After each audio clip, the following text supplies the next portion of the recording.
नमस्कार. आता निरूपाने पोलिसांना घरी बोलवलेलं असतं आणि आता फुलवालीच्या घरातल्या मंडळींना सुद्धा घरी बोललेलं असतं आणि त्यांच्या समोर पोलिसांना सांगते ही फुलवालीची सगळी घरची मंडळी घरी आली होती आणि त्याच वेळेला माझ्या कपाटातील 1,00,000 रुपये चोरले गेलेत.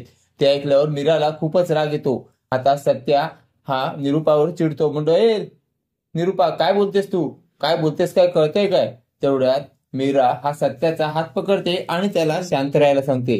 सत्य आता शांत राहिलेला असतो. मीरा चवताळून उठते आणि म्हणते, एक लक्षात घ्या, आम्ही माणसं साधी आहोत पण संयमी आहोत आणि इमानदार आहोत.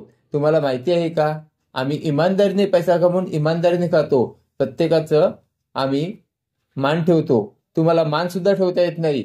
आणि आता एक गोष्ट लक्षात घ्या, खऱ्या चोराला मी शोधून काढणारच. आता मीरा खऱ्या चोराला शोधून काढणार म्हटल्यावर पंकज तर खूपच घाबरलेला असतो. पंकज जे घाबरलेला असतो ते आता सत्याने ओळखलेलं असतं. सत्याच्या लक्षात आलेलं असतं की हे पैसे पंकजनेच चोरलेले आहेत. आता सत्याच्या लक्षात आलेलं असतं की पंकज घाबरलेला आहे. सत्या पटकन पोलिसांना म्हणतो, चला चला साहेब, आता आपण ना या फुसक्याची पहिल्या रूमची चौकशी करूया, ह्याची रूम चेक करूया. त्यानंतर फुसक्या घाबरतो. फुसक्या म्हणतो, काय माझ्या रूमची का? त्यानंतर सत्या म्हणतो, हाच आमच्या घरात चोर आहे, ह्यानेच चोरी केली असणार आहे. साहेब, पहिल्यांदा तुम्ही ह्याच्या रूमची झडती घ्या. असं बोलल्यानंतर पोलीस आता फुसक्याच्या म्हणजे पंकजच्या रूमची झडती घेतात. बघतात तर काय, बेड खाली एक पाकिट असतं. त्या पाकिटात 1,00,000 रुपये असतात. ते बघितल्यावर आता पोलिसांना सुद्धा धक्का बसतो.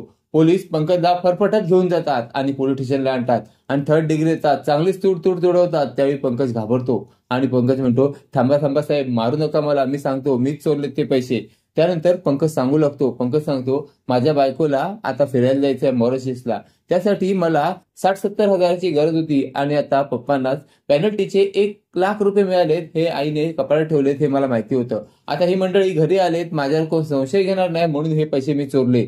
आता हे ऐकून पोलिसांना मोठा धक्का बसलेला असतो. आता निरूपा सुद्धा हादरलेली असते, कारण तिच्याच मुलाने चोरी केलेली असते. असेच मालिकेचे नवनवीन अपडेट पाहण्यासाठी व्हिडिओला लाईक आणि चॅनलला सबस्क्राईब करायला विसरू नका. थँक्यू.